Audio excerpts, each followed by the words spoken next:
요즘 우리나라에서는 장애 등급의 판정을 받으면 여러 가지 혜택이 많이 주어집니다. 그래서 가짜 장애인 흉내를 내고 또 그런 혜택을 받기 원해서 마치 장애인인 것처럼 아주 작은 문제를 가지고 이제 동사무소를 찾는 일이 빈번해졌다고 합니다. 그래서 이것을 맡은 담당 공무원들이 가짜와 진짜를 구분하기가 참 매우 어렵다고 합니다. 일전에 한 가정에서 자식들이 어머니에게 부탁을 했습니다. 어머님, 그 공무원을 만나면 절대로 아무것도 안 들린다고 이렇게 하셔야 됩니다. 안 들리는 척 하셔야 됩니다. 그래야 우리가 살아요. 철저히 교육을 시켜가지고 어머니가 드디어 그 담당 공무원 앞에 앉게 되었습니다. 할머니, 이게 정말로 안 들리시죠? 그러니까 가만히 안 들리는 척하고 끝까지 견디셨습니다. 이제 모든 게 된 거예요. 이제 모든 게 통과가 됐고, 이제 마지막 순간에 공무원이 한마디 합니다. 할머니, 이제 통과되셨어요. 이거 가져가면 저희가 돈 줄 거예요. 네? 그러면서 서류를 받아가지고 가는 바람에 마지막에 들통이 났다고 합니다. 예수님께서 하신 비유의 말씀 중에 알곡과 가라지 비유가 있어요. 이 알곡과 가라지는 농부들조차도 때로는 거의 구분이 안 될 정도로 그렇게 비슷합니다. 심지어 가라지가 더 튼튼하고 가라지가 더 싱싱하게 보이기까지 합니다. 예수님께서는 그 가라지를 심판의 날까지 그대로 내버려 두어라. 마지막 심판의 날에 주인이 그것을 구분하여 알곡은 곳간에 들이고 가라지는 꺼지지 않는 지옥불에 던질 것이다 라고 말씀하셨습니다. 하나님은 알고 계시다는 겁니다. 하나님은 우리는 속아도 우리는 잘 몰라도 하나님은 알고 계시고 하나님은 때가 되면 그 알곡과 가라지를 구분하여 그 진짜와 가짜의 그의 그 결과에 따라서 그렇게 심판하시겠다고 말씀하고 계십니다. 우리가 겉으로 보면 다 똑같이 예배를 드리는 사람이에요. 똑같이 찬송도 부르고 오 하나님 이렇게 기도도 하고 그리고 할렐루야 이렇게 말을 하기도 하죠. 많은 사람들이 이와 같이 교회를 다니지만 성경에 따르면 이 중에는 참 신자가 있고 참이 아닌 유사품도 있을 수 있다라고 이렇게 성경이 두려운 말씀을 하고 있습니다. 오늘 우리가 읽은 로마서 9장의 앞부분 1절에 바울이 이렇게 말합니다. 나에게 큰 근심이 있고 그치지 않는 고통이 있으니 그 고통의 이유는 내 동족, 내 친족, 유대인들, 이스라엘 사람들 때문이다. 로마서 8장에서 바울은 무슨 얘기를 했냐면 하나님은 우리를 한번 선택하시면 끝까지 천국 가는 날까지 우리를 인도해 주신다. 그래서 사망이나 생명이나 천사들이나 권세자들이나 다른 아무 어떤 피조물도 우리를 그리스도의 사랑에서 끊을 수 없다.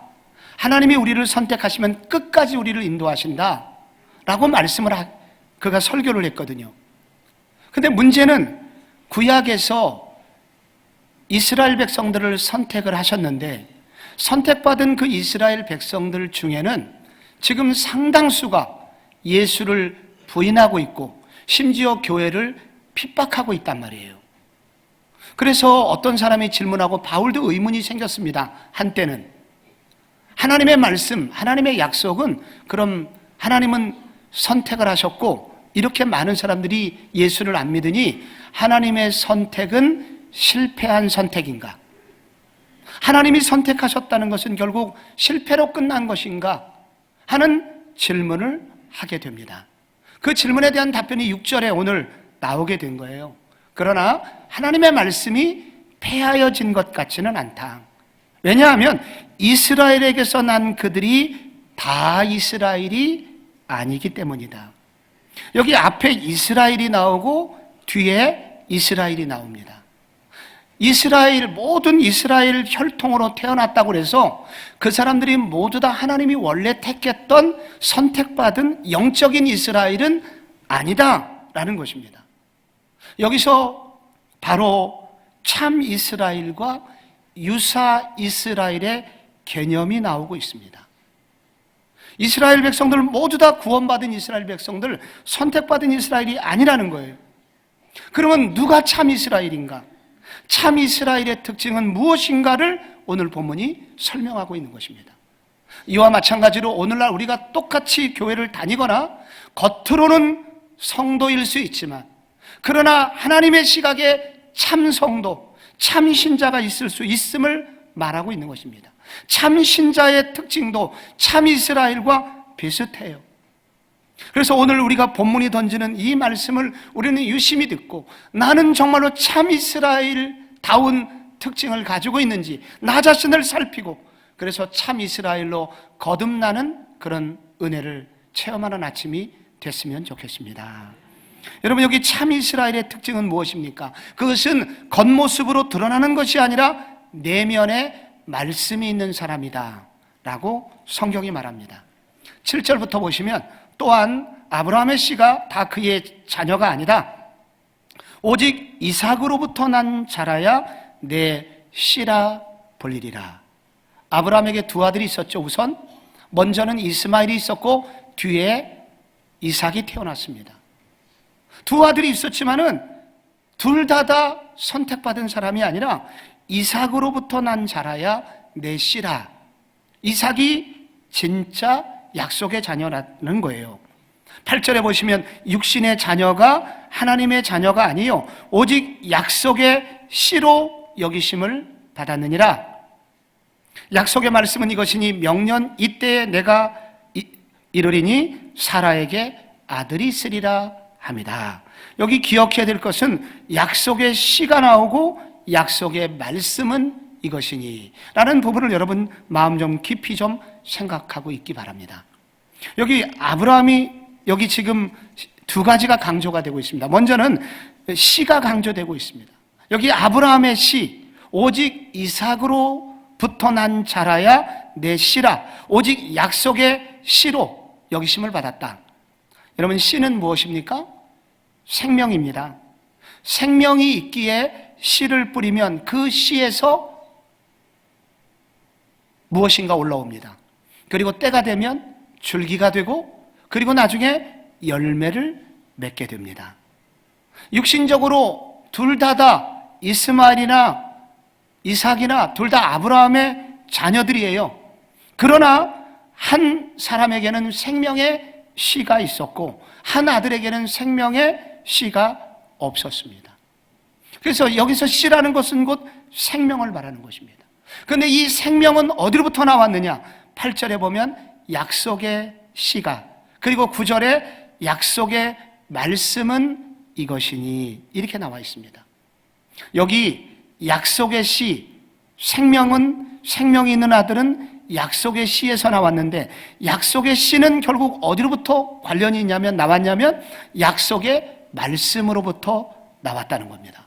결국 종합하면 이삭이 생명이 있는 아들이 있었던 이유는 그가 약속의 말씀대로 태어났기 때문입니다. 이삭에게는 약속의 말씀이 있었다는 거예요. 명년 이맘때에 아들이 있을 거야, 이런 약속에 의해서 그가 태어났고, 그 말은 여러분 이삭은 평생 약속을 받은 자녀로 자랐다는 거예요. 생명의 근원은 하나님이십니다. 모든 생명체는 하나님으로부터 시작되는 거예요. 하나님, 그분은 생명 덩어리이십니다. 생명의 본질이십니다. 모든 생명의 근원이 되세요. 그런데 그 생명이 우리 인간에게 오는 통로가 있으니 그것이 바로 말씀입니다.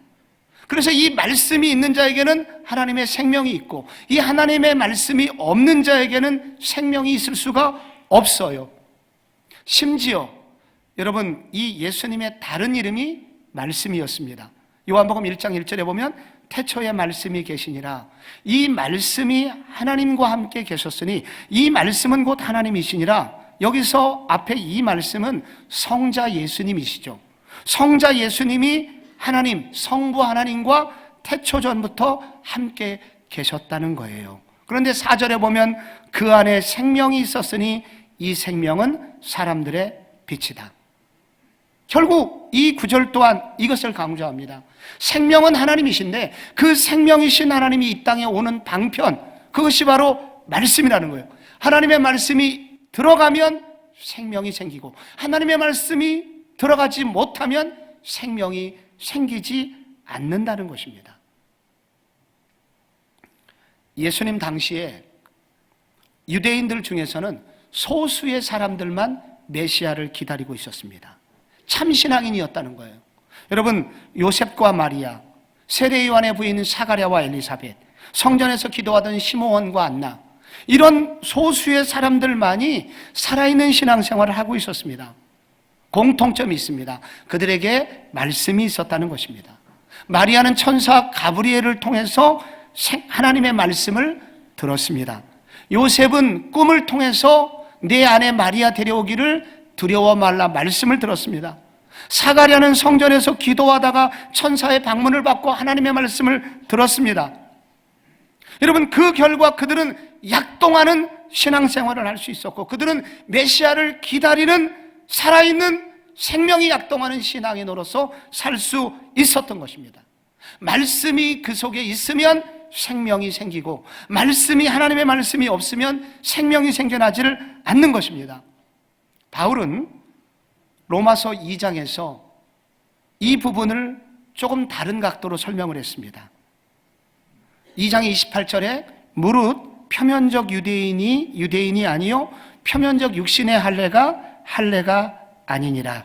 오직 이면적 유대인이 유대인이며 할례는 마음에 할지니 영에 있고 율법 조문에 있지 아니한 것이라. 그 칭찬이 사람에게서가 아니요 다만 하나님에게서니라. 여기 표면적 유대인이 나오고 이면적 유대인이 나옵니다. 유대인으로 태어났다고 해서 다 구원받은 백성 아니다. 겉으로 할례를 받았다고 해서 다 진짜 하나님이 인정한 백성이 아니다. 진짜는 이면적 유대인이어야 한다. 겉으로 할례를 받는 것이 아니라 내면에 성령의, 여기 보면은 할례는 마음에 할지니 영에 있고 율법 조문에 있지 아니한 것이라 했으니 마음의 할례를 받아야 되고 영으로 할례를 받아야 된다. 무슨 말인가? 살을 찢어서 하는 할례가 아니라 하나님의 말씀이 성령에 의하여 내면 깊이 들어갈 때, 그때 그 말씀이 그 사람의 속을 변화시키고 그래서 하나님께서 그 사람을 다스리게 될 때 그 사람이 진짜 참 유대인이다 라고 말한 바가 있습니다. 여기서 이면이라는 것은 뒷면을 말하는 것이 아니라 속을 말하는 것입니다. 여러분이 1만 원권 지폐를 가지고 계시다면 그 오른편에 정면에 세종대왕 그림이 있습니다. 그리고 왼편에 빈 공간이 있는데 이 빈 공간이 왜 있나? 이 빈 공간을 불빛에 비춰보면 앞에 전면에 나와 있는 그림의 2분의 1 정도의 크기의 세종대왕, 작은 세종대왕님이 그 안에 자리를 잡고 있습니다. 겉으로는 보이지 않은데 불빛에 비추면 그 종이 속에 세종대왕이 거기에 좌정하고 계세요. 마치 이와 같습니다. 이면적, 표면적 유대인이 아니라 이면적 유대인이 유대인이다. 겉으로 보면 비슷해 보이고 겉으로는 잘 판단이 되지 않지만 그 속에 하나님의 말씀이 들어갈 때 그 내면이 본인이 죄인임을 깨닫게 되고 하나님만이 참 하나님이심을 인정하면서 그 하나님을 왕으로 모시게 되죠. 그래서 그 사람은 생명이 있는 사람이 된다는 것입니다. 이면적 유대인, 우리의 속이 하나님의 말씀에 의해서 변화된 사람, 즉 하나님의 말씀이 역사한 흔적이 있고 지금도 하나님의 말씀이 역사하고 있는 사람, 이 사람이 바로 진짜 이스라엘이다 라고 말하고 있는 것입니다. 바울은 특별히 유사 이스라엘로 인하여 지금 울고 있습니다.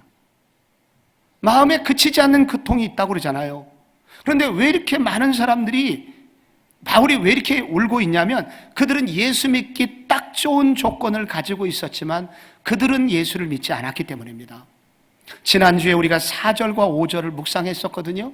거기 이런 구절이 있어요. 그들은 이스라엘 사람이라 그들에게는 양자됨과 영광과 언약들과 율법을 세우신 것과 예배와 약속들이 있고 조상들도 그들의 것이요 육신으로 하면 그리스도가 그들에게 나셨으니 양자됨과 영광은 그들은 전 세계에서 유일하게 선택받은 민족이라는 거예요. 언약들과 율법, 유일하게 제사, 제도를 통해서 하나님께 예배할 수 있고 기도할 수 있는 특권을 가진 민족이라는 거예요. 조상들이라 함은 아브라함과 이삭, 야곱이 그들의 조상이었다는 것이고, 그리고 심지어 예수님도 유대인이었잖아요. 그래서 모든 특권들을 누리고 있었지만 그들은 예수님을 만나지 못했어요. 예수님을 믿기 딱 좋은 모든 조건에도 불구하고 그들에게는 생명이 없었어요. 왜? 그들 속에, 그들의 이면에 하나님의 말씀이 들어가지 않았기 때문입니다. 그들의 이면 속에 생명의 말씀이 그들 속에 떨어지지 않은 거예요.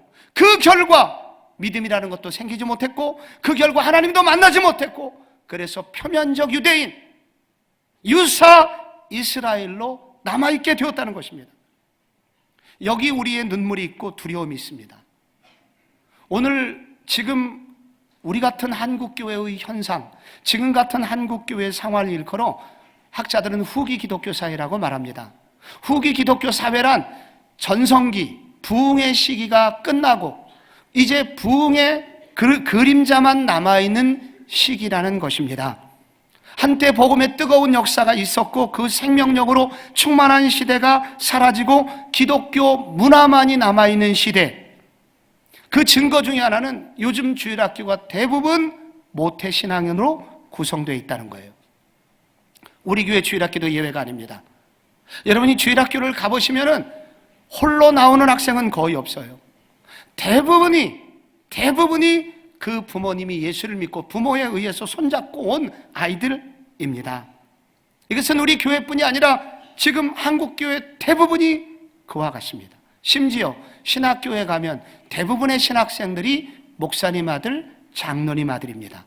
25년 전에 저 신학교 다닐 때는 어떻게 했냐, 소수의 학생들만 그런 학생들이 있었고 대부분은 이제 대학에서 고등학교 때 그렇게 예수를 믿고 뜨거워져서 온 학생들이었던 거와 대비가 됩니다. 그래서 요즘 우리의 자녀 세대들에게는 기독교 문화가 매우 익숙합니다.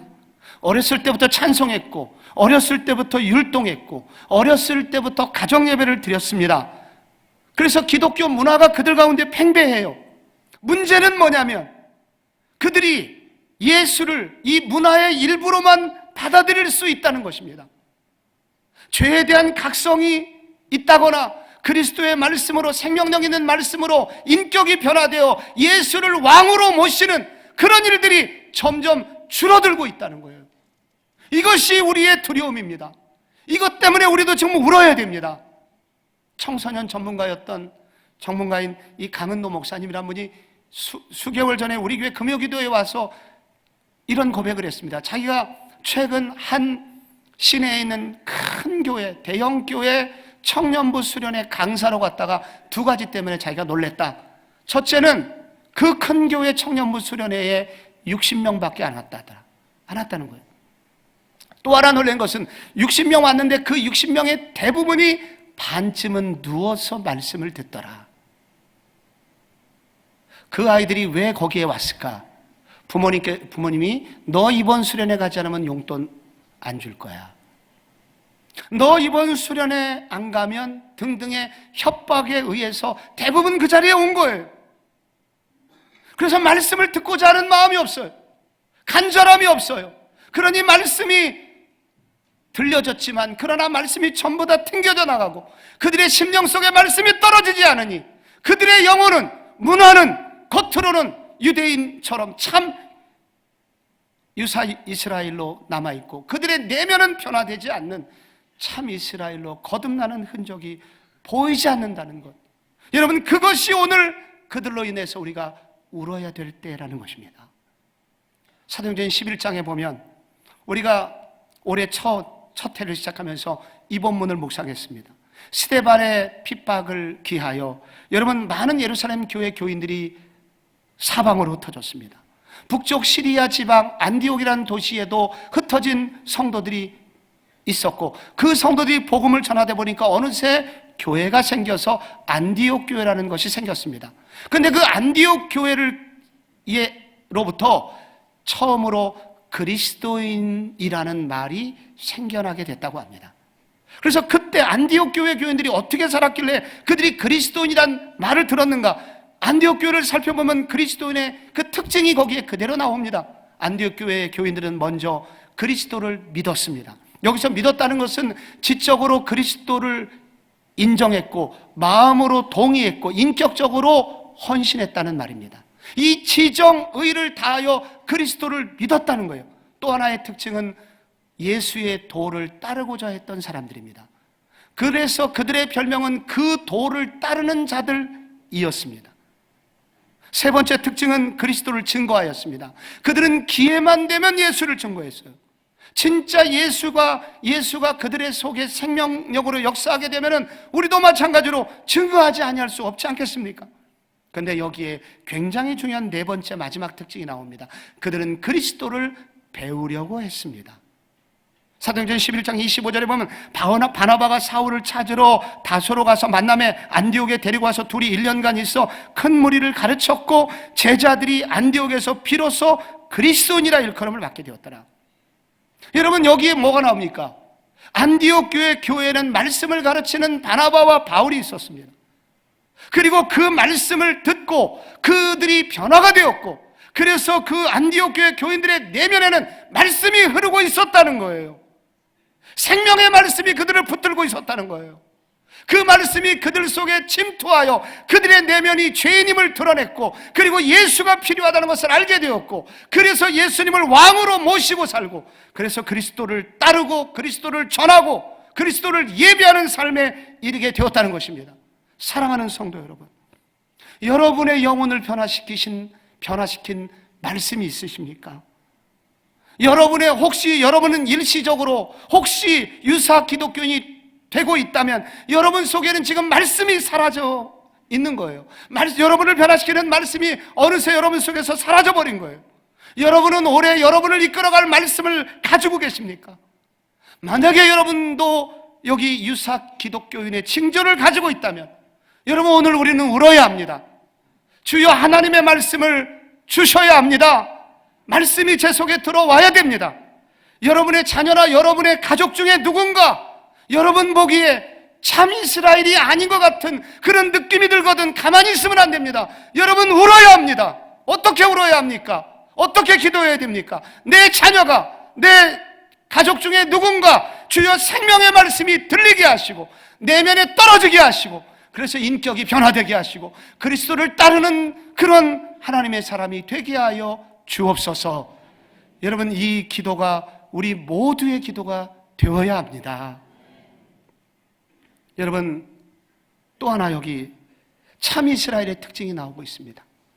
말씀이 있을 뿐만 아니라 참 이스라엘은 행위가 아니라 오직 은혜로 구원받은 백성이다 라는 것을 아는 사람입니다. 여기 10절부터 이삭과 리브가의 아들에 관해서 나옵니다. 그뿐 아니라 또한 리브가가 우리 조상 이삭 한 사람으로 말미암아 임신하였는데 그 자식들이 아직 태어나지도 않았는데 뭐라고 했냐?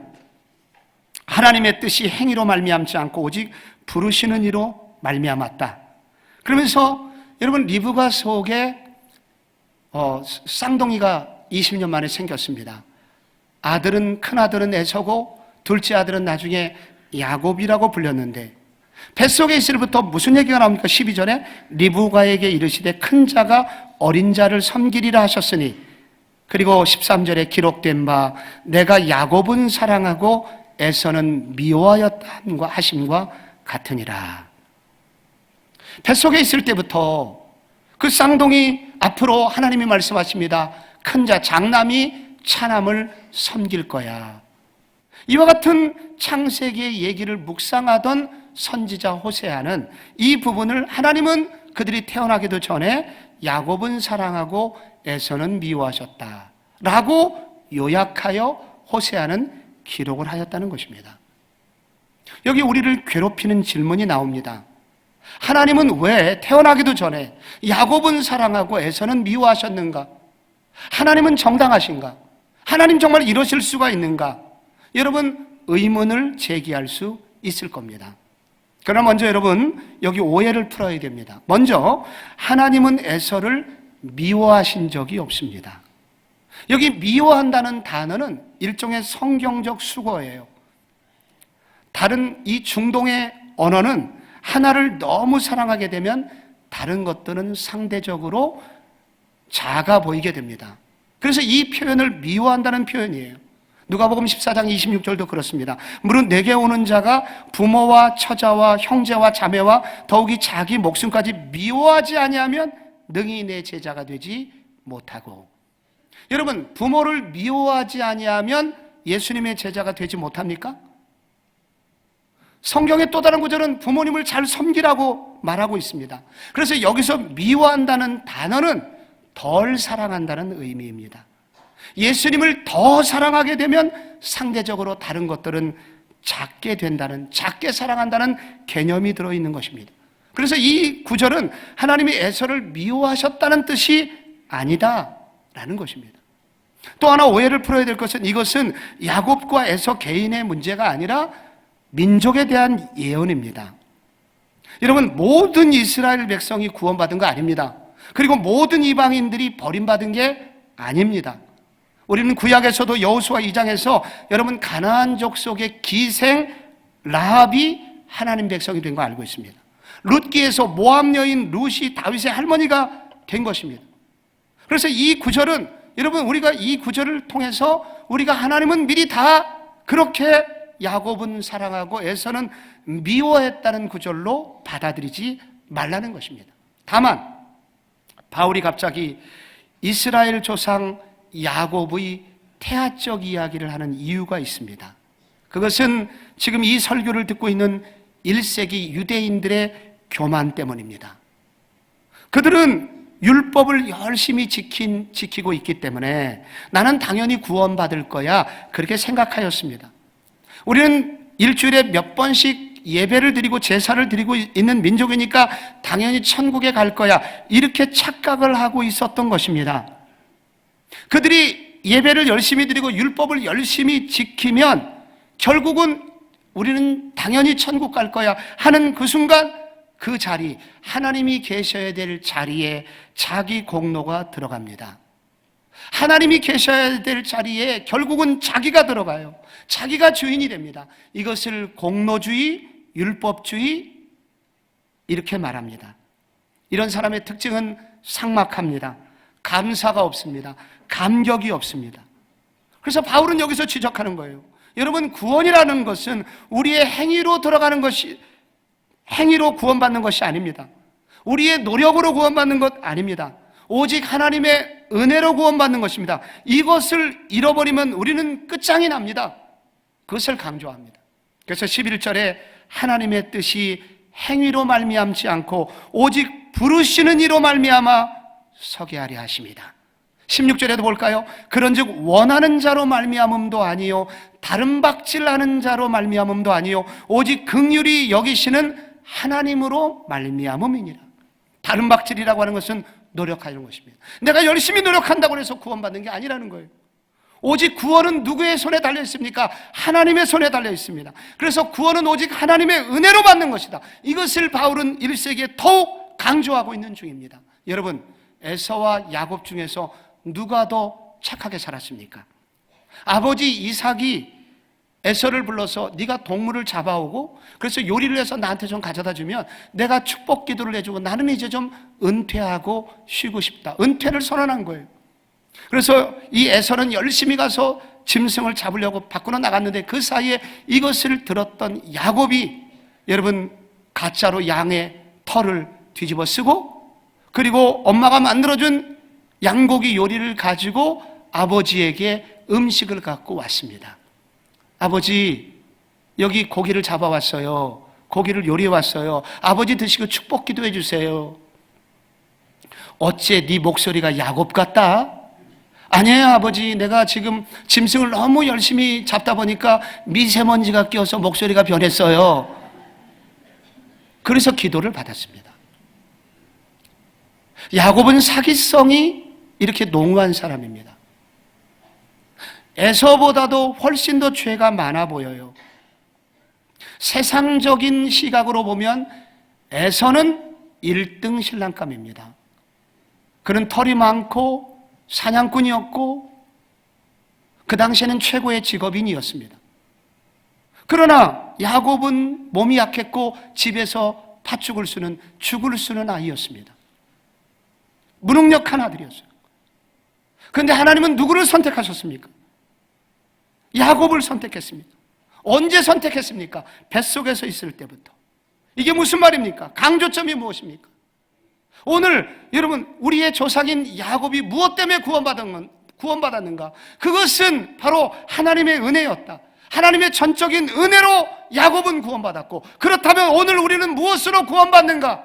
우리의 행위가 아니라, 우리의 노력이 아니라 바로 하나님의 은혜로 구원받는 것이다. 이것을 잃어버렸기 때문에 우리의 마음은 완악해졌고 결국은 하나님의 아들 예수도 십자가에 못 박아 죽였다. 저는 명절에 한 어머니에 관한 글을 읽었습니다. 두 아들이 있었는데 큰 아들은 명문대를 졸업했고요, 탁월한 학자가 되었습니다. 돈도 많이 벌었고 자선사업도 하고 있었습니다. 그 덕분에 신문에도 나왔고 많은 사람들에게 바른 길을 걷는 표상이 되었습니다. 그런데 참으로 이상하게도 어머니에게는 연락을 하지 않습니다. 지나간 20년 동안 단 한 번도 전화도 방문도 하지 않았습니다. 둘째 아들이 있습니다. 그는 세상적으로 조금 부족했습니다. 그런데 그는 늘 어머니에게 왔습니다. 어머니에게 좋은 것도 나누고 아픈 것도 나누고 작지만 맛있는 것도 나누고 가끔은 용돈도 달라고 합니다. 여러분, 이 두 아들 중에 누가 진짜 아들입니까? 참 아들은 누구입니까? 많은 유대인들이 율법을 철저히 지키면서 살았습니다. 그러나 하나님과는 관계없이 살았습니다. 그래서 그들 속에는 하나님이 없었어요. 이것이 하나님의 마음을 아프게 했습니다. 죄인의 특징 중에 한 가지, 유사 이스라엘의 특징 중에 하나는 기회만 되면 자기의 공로를 앞세워 그 하나님이 계셔야 될 자리를 자기가 차지하고 있는 사람입니다. 입시철이 되면 우리 부모님들이 매우 겸손해지십니다. 자녀를 고등학교 1학년 학교를 보낼 때만 해도 내 자녀가 적어도 스카이쯤은 갈 거야, 이렇게 생각을 했는데 고3이 되니 웬걸? 너무 힘들고 이 자녀의 미래가 보이질 않습니다. 그때부터 진짜 기도가 시작이 됩니다. 가슴을 치면서 자식의 앞길을 열어달라고, 어떤 대학에든지 붙여만 달라고, 그리고 저를 찾아오기도 합니다. 목사님 기도해달라고. 그의 표정이나 그의 눈물, 정말로 너무도 진지하고 참 신자에게 흡족한 모습입니다. 하나님은 어떻게 하십니까? 대부분 그런 기도를 또 들어주십니다. 그래서 자녀가 대학에 붙어요. 대학에 붙고 나서 얼마 후에 이제 그것을 축하하기 위해서 친구들에게 커피를 대접합니다. 그때 찬사가 쏟아집니다. 어떻게 그렇게 그런 대학에 보냈냐고. 그 순간 이 어머니의 입에서 이상한 말이 나갑니다. 그러게 머리는 지 애미를 닮아가지고. 이것을 공로주의라고 합니다. 그 공로가 들어오는 순간 하나님이 계셔야 될 자리에 공로가 차지합니다. 그것이 굳어지면 바리새인이 되는 것입니다. 참 이스라엘의 특징은 무엇입니까? 은혜를 아는 사람입니다. 세월이 변하고 세상이 변해도 그 속에 은혜의 강이 흐릅니다. 이 모든 것이 주님의 은혜였음을 알고 주님의 은혜에 감격하고 내가 죄인을 구원해 주신 그 하나님의 은혜에 감격하여 그의 신앙생활을 이어가는 사람입니다. 작년에 우리 교회에 오셨던 여주 소망 기독교 교도소, 소망교도소 부소장 박효진 장로님, 우리 교회 4번이나 왔는데 매번 신선한 말씀으로 은혜를 끼쳤다는 얘기를 제가 드린 바가 있습니다. 이분은 자그마치 30년 가까이 많은 교회를 다니면서 평신도로서 간증 집회를 인도했던 분입니다. 보통은 2, 3년, 4, 5년이면 수명이 끝나거든요. 근데 이분이 이렇게 롱런을 하셨다고요? 그래서 제가 궁금했습니다. 장로님 어떻게 이렇게 오랜 시간 동안 이렇게 부흥사로서, 강사로서 이렇게 교회들을 섬길 수 있었냐고. 이분이 주님의 은혜지요 라고 하시면서 이렇게 한때 심각한 얘기를 하셨습니다.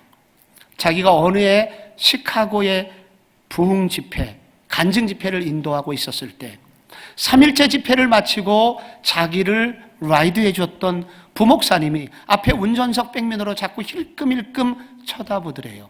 뭔가 하실 말씀이 있나? 그래서 호텔을 들어가기 전에 그분과 잠깐 시간을 나누었습니다. 그 부목사님의 아버지는 전라남도의 한 교회의 유명한 장로님을 아버지로 두고 있었던 겁니다. 이 아버지께서는 장로님이셨고 바로 전라남도 지방에서는 유명한 평신도 부흥의 강사였대요. 그리고 이분의 간증과 이분의 기도를 통하여 많은 사람들이 치유를 받았다고 합니다. 그런데 어느 해부턴가 이 아버지가 집에만 들어오면 폭언을 일삼고 그리고 엄마를 때리고 결국은 마지막에 꼴사나운 모습으로 돌아가셨다고 합니다. 이 아들이 신학교를 간 이후에 이 문제를 가지고 고민을 하고 기도를 하고 수년간 연구를 하게 된 거예요.